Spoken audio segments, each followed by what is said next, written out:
ఈరోజు మా వంకాయ చెట్టుకి వంకాయ కాస్తాయి చూపిస్తా, కోయటం కూడా చూపిస్తా.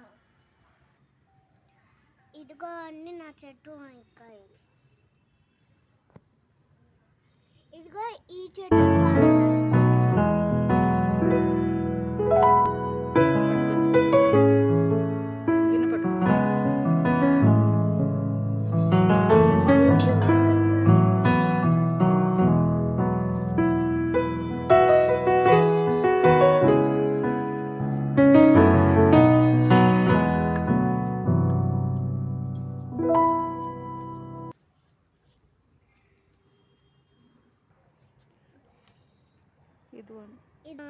మళ్ళీ చెప్పు.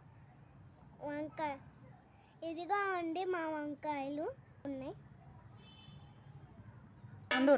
Please share and thank you అండి. Please share and subscribe. Next video కలుద్దాం. నెక్స్ట్ వీడియోలో మ్యాగీ వీడియోలో కలుద్దాం. Bye bye.